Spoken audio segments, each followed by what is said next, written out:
Coucou! Alors aujourd'hui, on va faire une vidéo un peu spéciale. Je vais répondre aux questions que vous m'avez posées. Il y en a pas mal.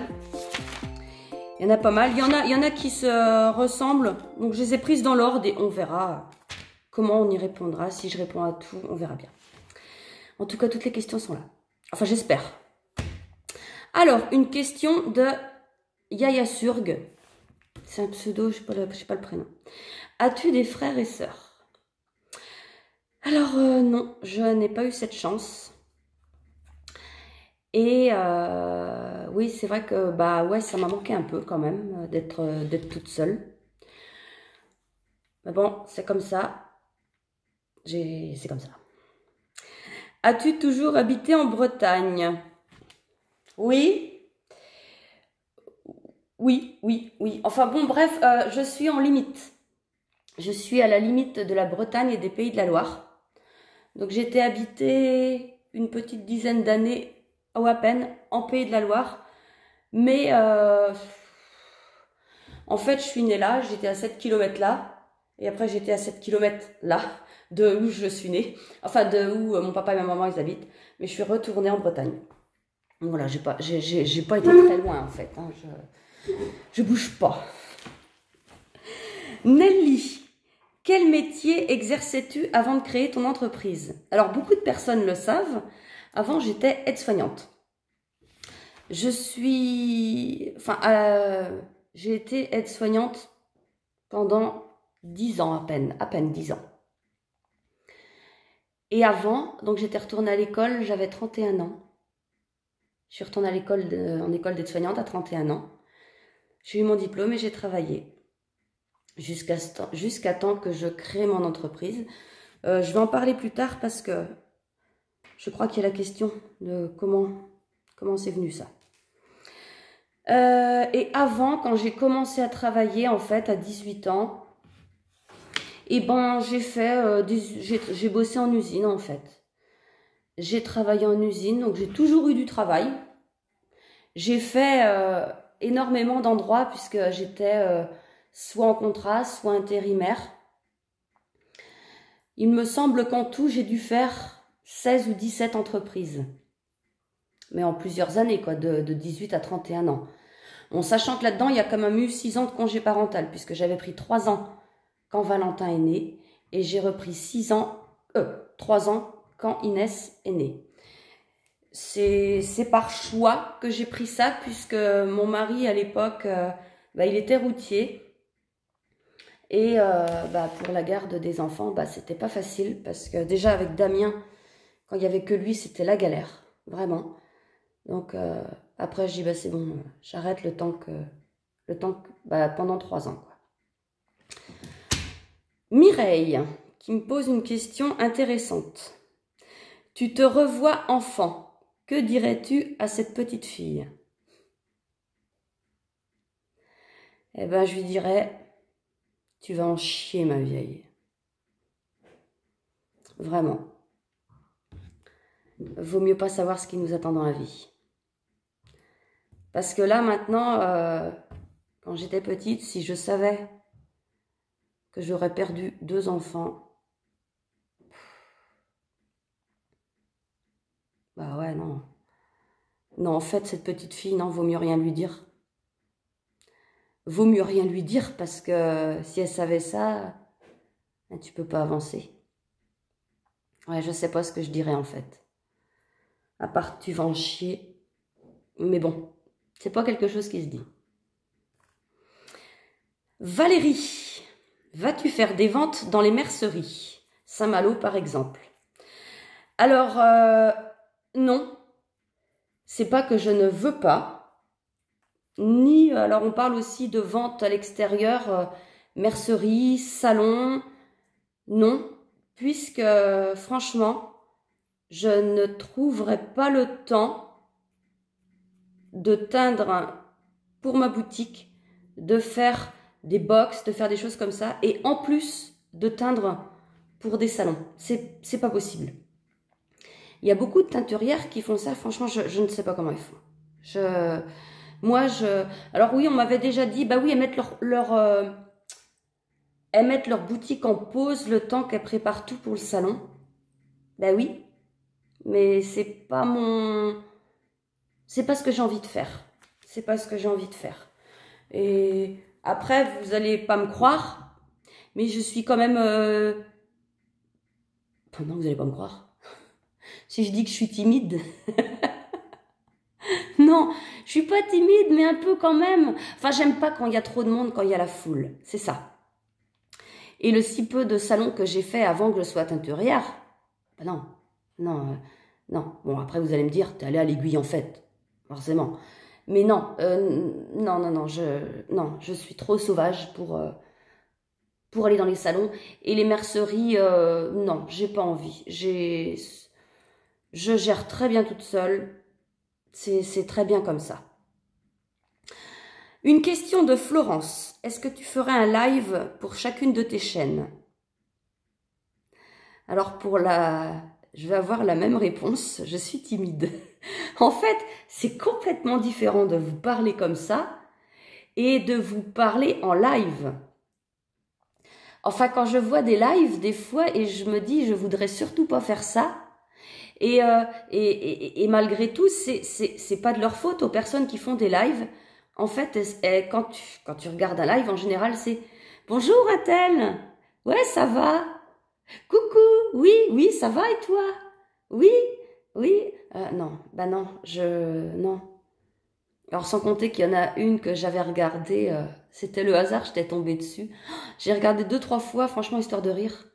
Elle avait que des insultes sur ses lives et elle répondait à toutes les insultes. Ce qui fait que le live, ce n'était qu'un bordel. Et là, je me suis dit, bah non. Et c'est la seule, hein, parce que les autres lives, à part dire oui, bonjour, salut, ça va, ça reste très correct. Mais là, non. Donc, je pense pas. À moins vraiment que si vous m'en demandez trop, enfin, si trop de personnes en demandent, bon, peut-être qu'un jour, mais c'est pas prévu. Ou alors, il faudrait vraiment que je fasse un live sur un sujet précis. Et qu'on me pose des questions sur ce sujet, voilà, auquel je répondrai. Mais souvent, c'est vrai que dans les lives, souvent, ce que je vois, c'est que ça va vite. Il y a beaucoup de questions. Et la personne qui peut éventuellement répondre à ces questions, donc moi, j'ai peur de rater des questions et de blesser sans le vouloir certaines personnes qui pensent que j'aurais complètement zappé leurs questions. Et oui, j'aurais zappé les questions, mais pas volontairement. C'est parce qu'il y en a tellement, t'as pas le temps de tout voir. Et ça m'embête un peu. Une question de Cathy. Es-tu mariée? Pour l'instant, oui. Pour l'instant, donc comme vous le savez, ou pas. Je suis en, je sais pas si on peut dire ça comme ça, mais en instance de divorce. Voilà. Chantal, comment as-tu eu l'idée de ta coiffure? Eh ben, c'est facile. En fait, avant, j'étais au carré. J'avais un carré. Des fois plongeant, des fois pas plongeant, des fois plus court, des fois plus long. Et un jour, je suis allée chez le coiffeur où j'allais avant. Et il y avait un jeune coiffeur qui était là, qui avait dû me coiffer 2-3 fois, c'est tout. Et je lui dis, j'aimerais changer de coiffure, mais je ne sais pas ce que faire. Il me dit, vous voulez couper ou quoi? Ben ouais, mais non. Et là, il a dit, ok. Eh ben, j'ai une idée. Eh ben, je vous laisse faire. Et je suis ressortie comme ça. Et voilà. Et j'ai gardé cette coiffure. Et ce coiffeur est devenu coiffeur pour hommes et a monté ses salons de coiffure. Il a des salons de coiffure. Et Valentin, c'est pour celles et ceux qui ont suivi depuis un moment, Valentin vous laisse faire une coupe mulet. Donc quand c'est comme ça, il faut laisser pousser les cheveux, quoi. Et t'es moche. Et puis, donc un jour, il va le voir et puis il dit, bah, je veux faire un mulet. Donc, il coupait. Après, il fallait revenir pour, quand ça avait rallongé, recouper. Et un jour, il dit à Valentin, il dit, est-ce que tu accepterais qu'on fasse des photos ensemble pour que je participe à un concours? Et Valentin, il avait dit oui. Et j'étais allée avec Valentin pour les coiffures, et enfin les photos. Et il avait fait des super belles photos. Si je peux, si je les retrouve, je vous en mettrai un peu. Mais c'est vrai que c'était une belle expérience pour lui, un beau souvenir. Par contre, c'est vrai qu'on n'a jamais eu de nouvelles de ce concours. C'était un truc... en fait, c'était pour mettre des affiches dans les salons de coiffure. Vous savez, les affiches qu'on voit... bah, des fois, tu as des gens avec des têtes spéciales dans les salons de coiffure, des grandes images, et lui, c'était pour ça. Donc voilà, Mamie Guigui qui me demande « Comment vis-tu la séparation avec ton mari ?» Ben, si on prend du point de vue abstrait, non, concret, abstrait c'est l'inverse, concret, concrètement, ça change pas grand-chose pour moi. J'étais beaucoup toute seule, il est routier, je suis toujours toute seule. Ça change pas grand-chose. Maintenant, point de vue, bah, c'est une séparation, quoi. C'est pas tout simple. C'est quand même quelqu'un avec qui j'ai vécu 25 ans, qui est quelqu'un de très bien. Malheureusement, le décès de nos enfants nous ont éloignés. Les décès des enfants nous ont éloignés.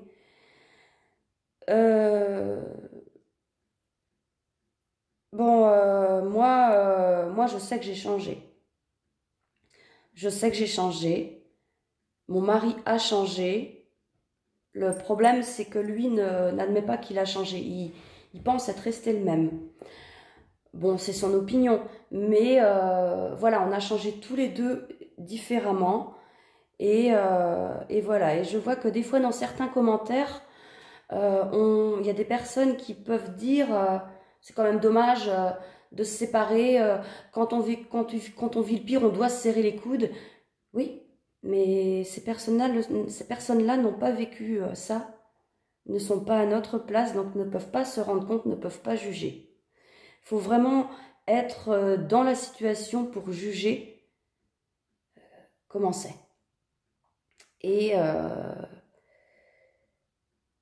c'est comme ça, c'est une page qui se tourne, c'est pas facile.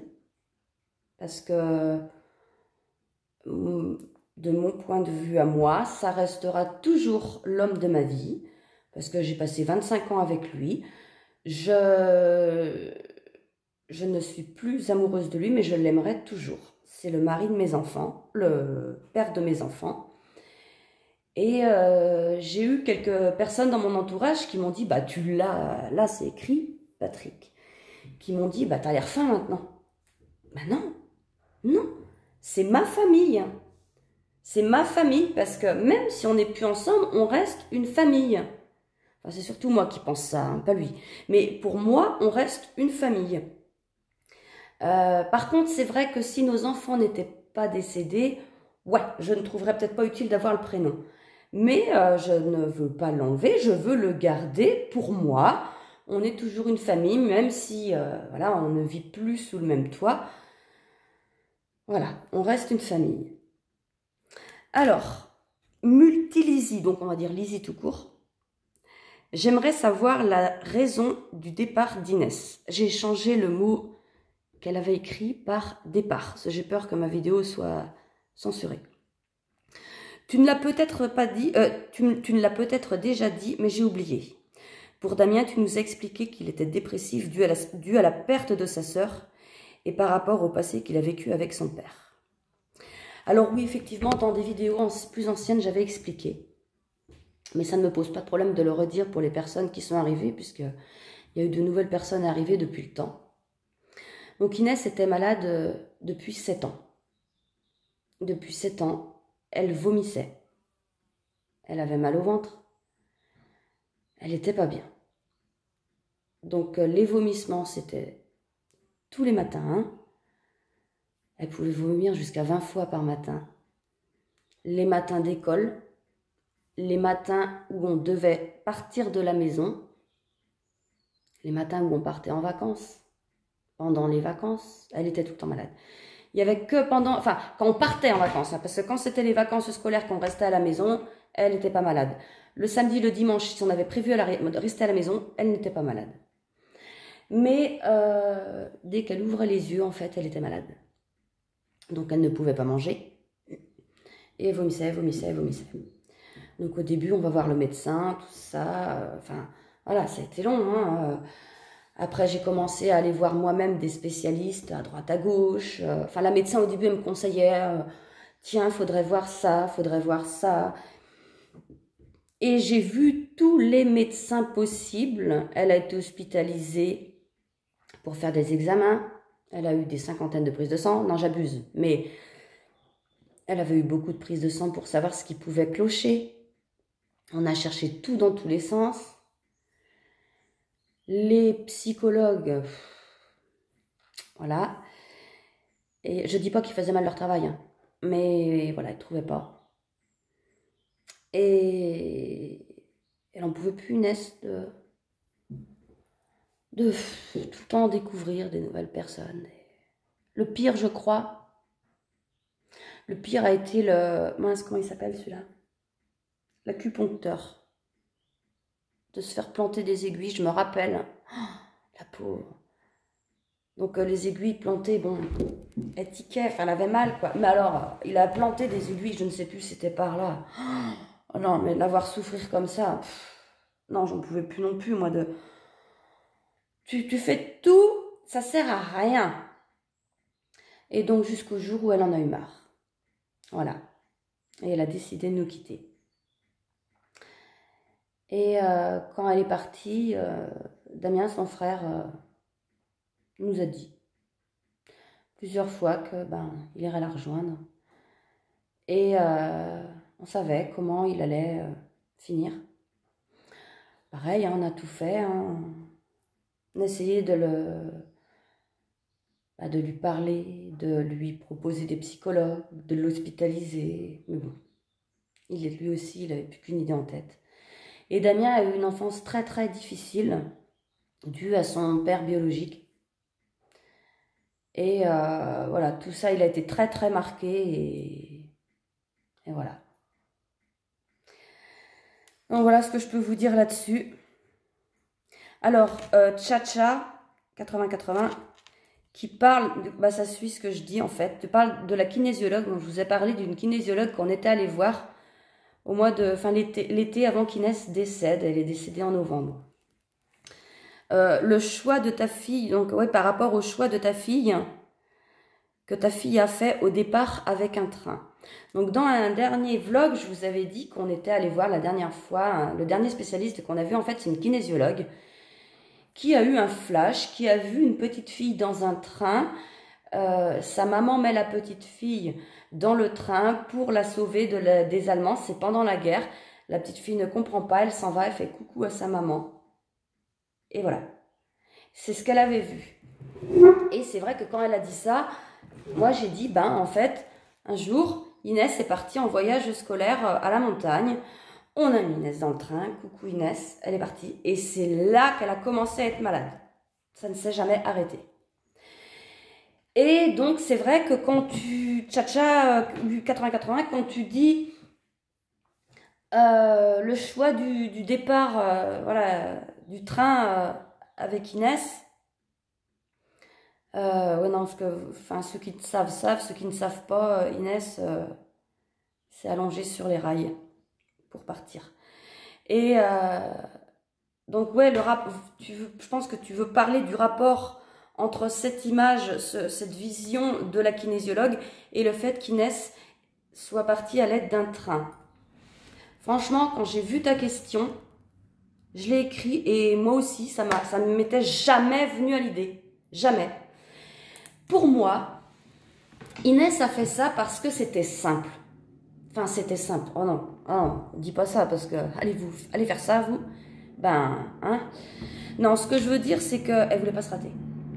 Et avec Inès, on avait l'habitude de regarder les horaires des trains qui partaient de Rennes. Et on savait que 20 minutes après, ils étaient là. Donc, on regardait, paf, tiens, dans 20 minutes, alors on prenait nos vélos, on allait sur les ponts et on adorait regarder le train qui passe à fond sous toi.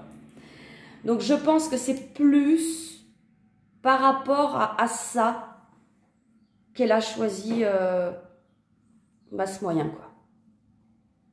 C'est mon idée. Mais c'est vrai que quand j'ai vu ta question, oui, elle m'a interpellée quand même. Une question de Sylvie. comment t'es venu ce nouveau métier? Alors justement, voilà, je savais qu'il y avait une question qui rejoignait qu'est-ce que tu faisais avant? Alors j'étais aide-soignante, j'adorais mon travail. J'étais aide-soignante à domicile, dans un SIAD, donc un service de soins infirmiers à domicile.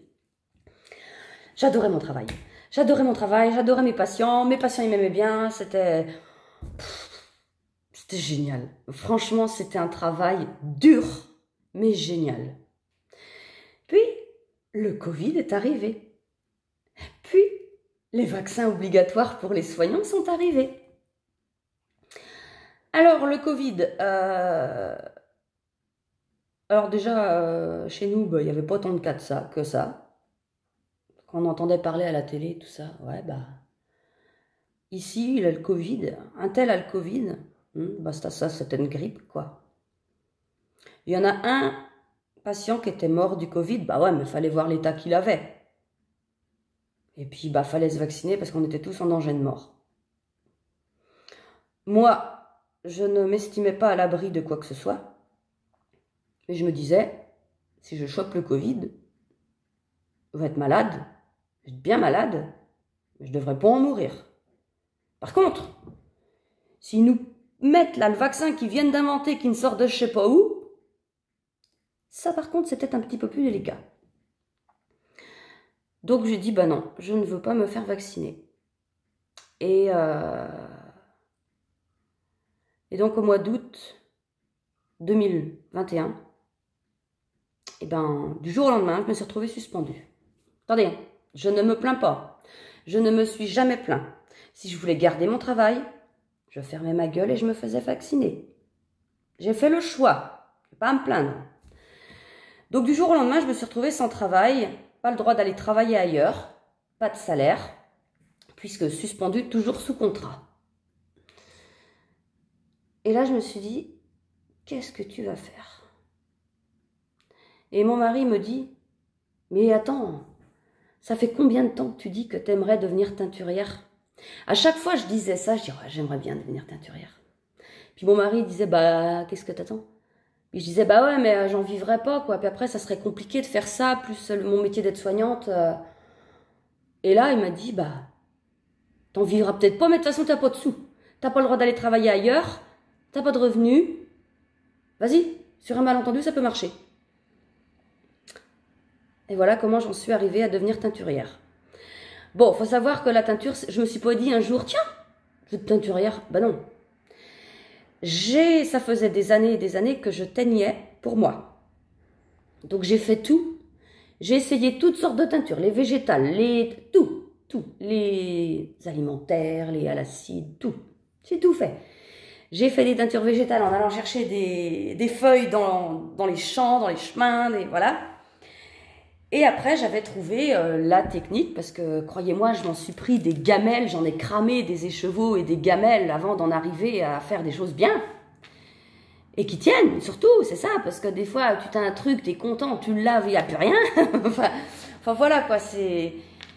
Donc, je savais que quand je me lancerais, le jour où je me suis dit, bon, allez, on y va, je savais que là, je savais teindre, c'était pas le problème. Le problème, c'était qu'il fallait monter un site. C'était qu'il fallait créer son auto-entreprise. Tu prends des renseignements par téléphone à tout, t'as que des espèces de branquignoles qui n'y connaissent rien, qui te disent un coup un truc, un coup un autre truc. Bref, tu te dépatouilles avec tout ça. J'ai réussi. Et j'en suis super contente. Parce que maintenant, j'en vis. Et par contre, oui, c'est du boulot. C'est du boulot. Mais je suis pas malheureuse, je suis chez moi, avec mes animaux. Et puis c'est trop bien. J'adore mon travail. Alors, Nadia qui me pose une question. J'aimerais savoir comment vas-tu? Eh bien, sa question. Enfin, vraiment, tu es tellement souriante à 100 à l'heure que je me dis que par moment, tu dois être fatiguée. Comment vas-tu? Ouais, je vais bien, je vais bien. C'est tout le temps ce que je vous dis. Je me plains pas. Comment je vais vraiment? Je vais. Il y a la Christelle avant. et la Christelle après les décès de ses enfants. Alors oui, je suis joyeuse, je suis dynamique. Après, je ne vais pas vous dire c'est une façade. Non, je suis comme ça. Mais c'est vrai qu'il y a des moments, où, bah oui, c'est pas facile. Hein. T'as des... Vous voyez, là, il y a un mois, il y a eu la fête au village. C'était la fête préférée d'Inès. Ça a été une période compliquée. Ça a été très compliqué. Les autres années, on partait, mon mari et moi, on partait en week-end parce que je ne supportais pas voir tout ce qui s'y passait. C'était pas possible.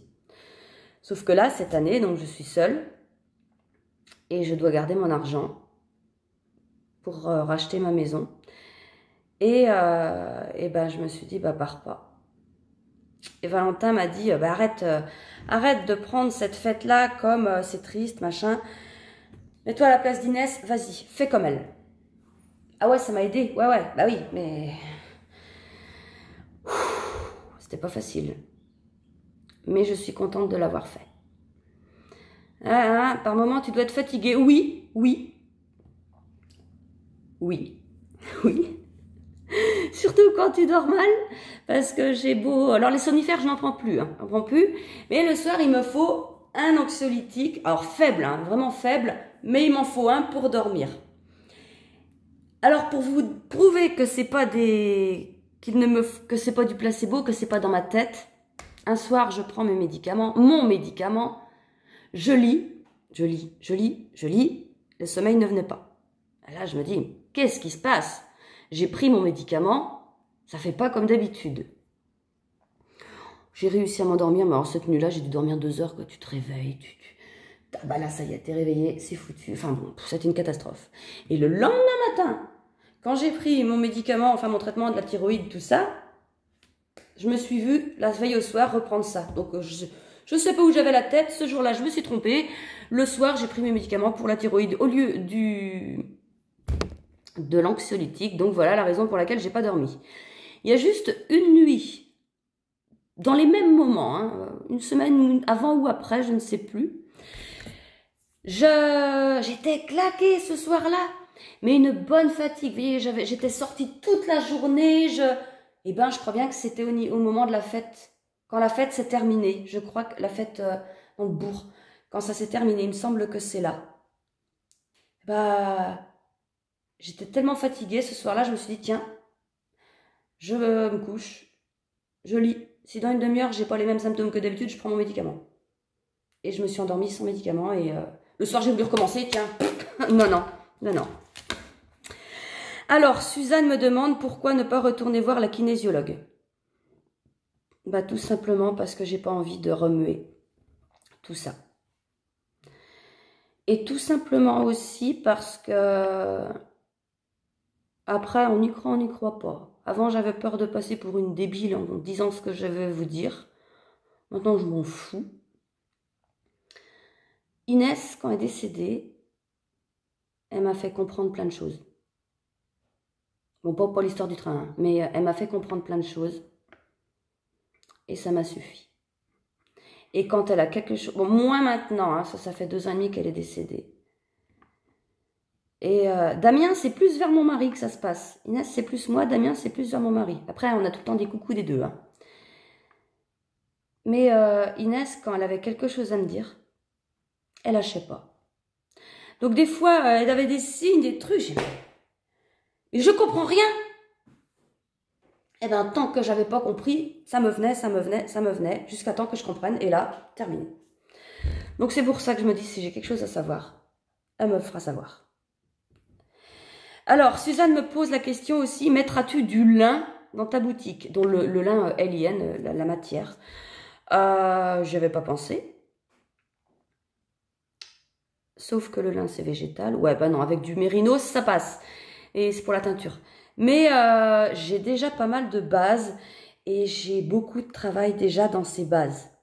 Donc, voilà, c'est pas évident d'avoir trop de bases. Donc, voilà, je fais ce que je peux. Mais je n'en doute pas que tu es d'accord avec moi. Alors, c'était pas une question, mais ça m'a fait rire. Nani MC Phil. Oui, MC Phil FIL. Qui me dit, la brioche n'est pas trafiquée, je suis outrée. Oui, madame, je crois que de rares fois, ça m'arrive de faire une recette sans la trafiquer. Mais c'est rare, faut en profiter. Je vais fermer la porte, j'ai froid. Alors, une question de Nanou. Quel est le meilleur souvenir d'enfance qui vous bouleverse, un beau souvenir?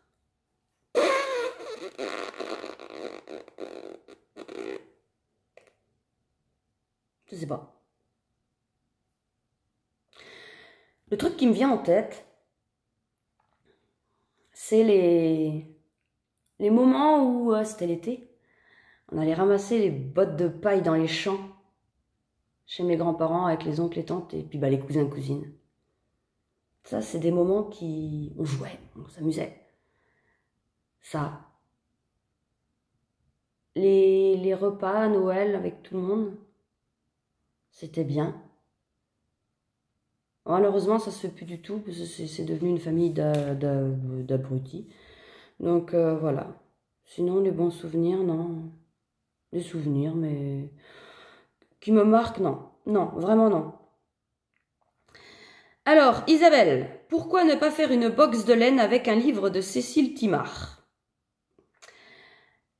Pourquoi oui, pourquoi non? Isabelle, si tu savais le nombre de personnes qui me demandent de faire une box pour tel truc, ou tel truc, ou tel truc, ou tel truc, ben j'en finirai pas. Quand on me demande un coloris unique, ouais, mais quand on me dit, faut que tu fasses ça en grand, tout, ben non, on peut pas, on peut pas. Je peux pas. Je peux pas. C'est simple. Petit puce family, 29,50. Comment t'es venue ta passion pour le coloriage et le tricot depuis combien de temps? Attends, il y a d'autres questions après.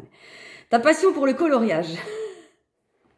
Eh ben parce que j'étais tombée sur certains vlogs où je voyais des gens colorier. Et je me disais, faut que ça foute.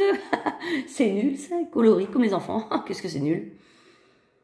Et puis, des fois, j'entendais, enfin, je regardais après, je les entendais dire, ouais, ça apaise, hein, c'est bien, c'est calme. Et puis un jour, je devais être à Action. Pourtant, j'y vais pas souvent, hein, moi, je suis pas comme ça.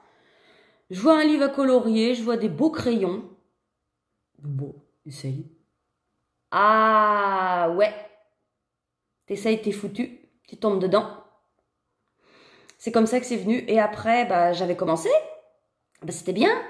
Sauf que les crayons papier, les crayons à eau, ça fait des marques. C'est moche. Et donc, je suis passée au crayon acrylique. Et là, ça a été la révélation. Je suis passée au livre. Je vais vous les remontrer. Je suis passée à ces livres-là. Donc, des livres de Hachette. Et puis, il y a des Disney, il y a des pas Disney. Donc, ça, c'est 2 livres que j'avais achetés. Et ça, c'est un livre que Nathalie m'a offert. Parce qu'elle sait que il n'y a plus que ces collections-là qui m'intéressent, moi, maintenant. Pourquoi? Parce que ce sont des coloriages magiques. Coloriage magique, coloriage avec des numéros. Donc, vous avez des numéros et vous avez les couleurs qui y correspondent.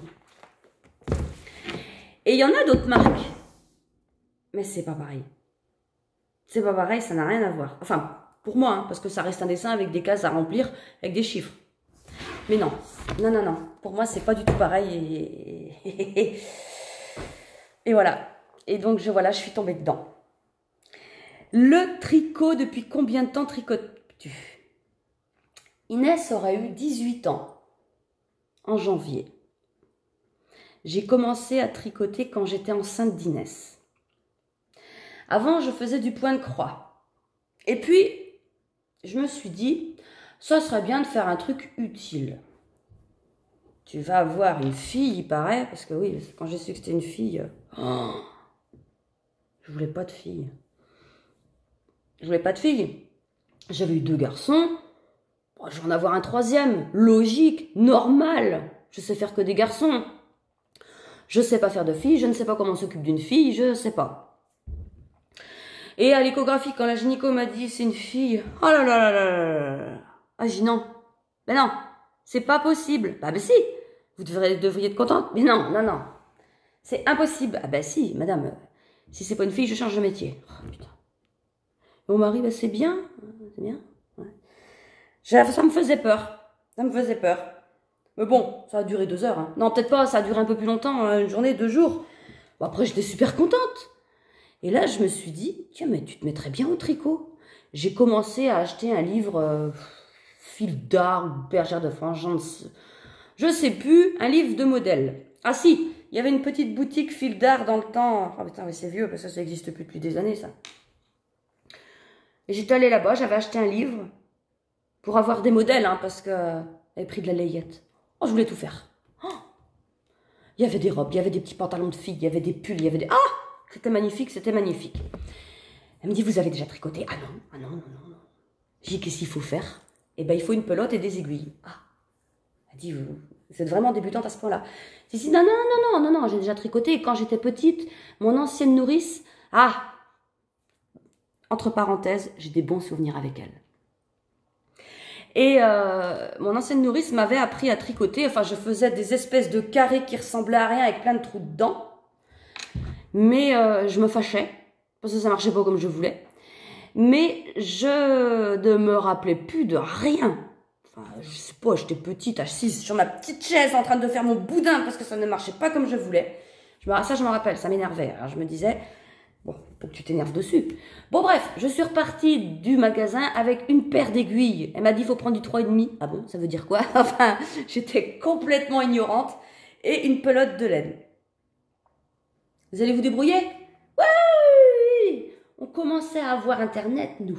On était à l'époque, non, on était à la mode. Non, je déconne, mais ouais, ils commençaient à avoir... Enfin, chez nous, en tout cas, on commençait à avoir un ordinateur avec Internet. Je me suis dit, j'ai bien trouvé comment faire. Donc effectivement, j'ai mis un week-end entier à savoir monter des mailles. Et après, j'ai commencé à faire un carré. Et après, j'ai commencé à faire un pull tout simple. J'ai commencé à faire des augmentations, des diminutions. J'ai commencé à tout faire, quoi.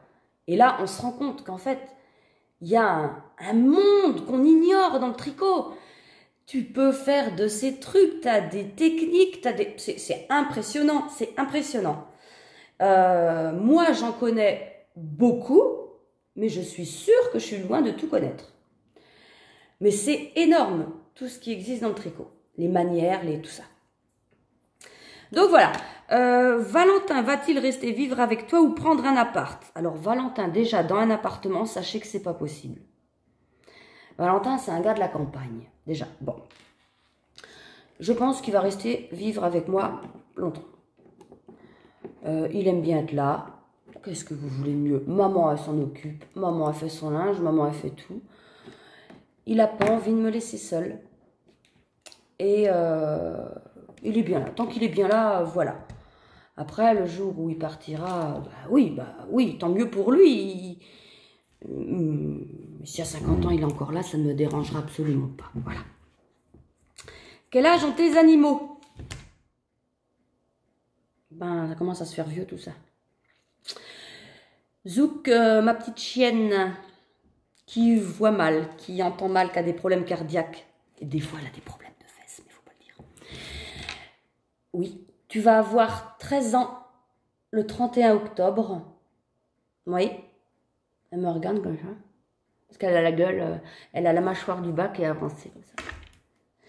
Donc, elle va avoir 13 ans. Elle vient de chez mes grands-parents. Albert, le chat noir que vous voyez pas trop souvent, parce que Albert, c'est un mec. C'est un mec. Albert, c'est le plus beau chat du monde, il le sait. Et il se la pète. Donc Albert a 10 ans. Il a eu 10 ans en avril. À peu près, estimé. Puisqu'Albert a atterri chez mes parents. Un jour. Et moi, j'aimais pas les chats. Puis bah, petit à petit, les enfants, ah, petit chat. Et puis ben voilà, là, je suis tombée dans l'amour des chats et voilà. Donc nous avons pris Albert. Et nous avons eu un deuxième chat, Prosper. Donc Prosper qui est le plus gentil chat du monde, le gros blanc, qui est gros, mais qui est adorable comme tout, il est câlin, mais Il est très mignon, il est mignon, mais il est un petit peu neuneux. On voit les caractères, on voit que Zouk est intelligente. Albert est intelligent et indépendant. Prosper, il est dépendant et un peu neuneux sur les bords. Pas de sa faute, il en est encore plus adorable. Et Walter a 2 ans. Walter a eu 2 ans en juin, à peu près. Non, Prosper, j'avais été le chercher chez des gens, donc je ne sais plus, mais à peu près sa date de naissance. Donc, mais c'est dans notre carnet de santé. Et Walter, il vient de la SPA. Walter a 2 ans. Alors, Walter, c'est... Comme on disait avec mon mari, ce chat n'est pas arrivé là par hasard. Moi, ça faisait longtemps que je voulais un 3e chat. Mon mari voulait pas. Et un jour, je vois à la SPA des petits chats, dont une petite minette noire, un bébé. Oh, je dis à mon mari, oh, je la voudrais. Et comme d'habitude, il m'aurait dit, bon tiens. Non, il disait pas ça comme ça, mais il disait, mais non, on se rend pas compte, un 3e chat, t'as vu le boulot que t'as, machin, hein, il avait raison, il a raison, là, tu as raison. Et là, il me dit, ce jour-là, tu fais comme tu veux. Oh bordel, dépêche-toi, prends la bagnole, vas-y, avant qu'il change d'avis. On arrive là-bas, et là, on n'avait encore vu personne, il y avait une vitre, et on voit un petit machin, Walter, arriver, et qui me regarde. Et là, ben je dis non, je ne sais pas si c'est la minette, j'en sais rien, mais c'est ce chat que je veux. Et donc la madame, elle arrive, et elle dit oui, je peux vous renseigner. Je dis bah ouais, je venais pour la petite minette là, mais en fait, bah non, c'est lui que je veux. Ah, le petit, il s'appelle Hamilton. Ah, le petit Hamilton, ah bah oui, le petit Hamilton, machin. Je dis bah je le veux. Donc vu que la SPA, ils me connaissent parce que j'avais été famille d'accueil pour bébé chat et tout ça, ils m'ont laissé repartir avec. Parce que maintenant, il faut 7 jours de délai, je crois. Enfin, il y a un truc comme ça. Mais moi, bon, ils se sont dit, bah vas-y, pars avec. Et Walter n'est pas arrivé là par hasard. Parce que Walter, je pense que j'avais besoin d'un chat comme ça à la maison. J'avais besoin de lui.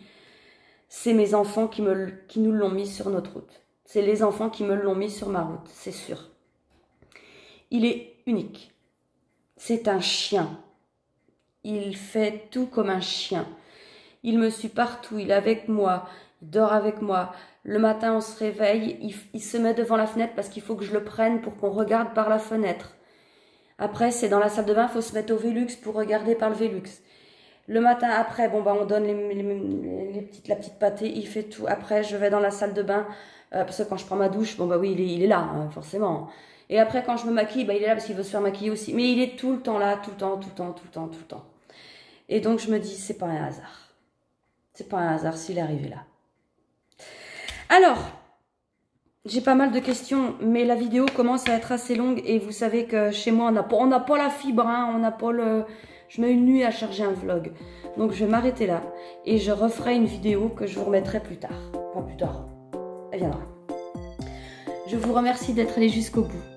Et voilà, moi j'arrête là et je continue aussitôt la vidéo, sauf qu'il y en aura 2. Je vous fais de gros bisous et je vous dis à bientôt. Salut!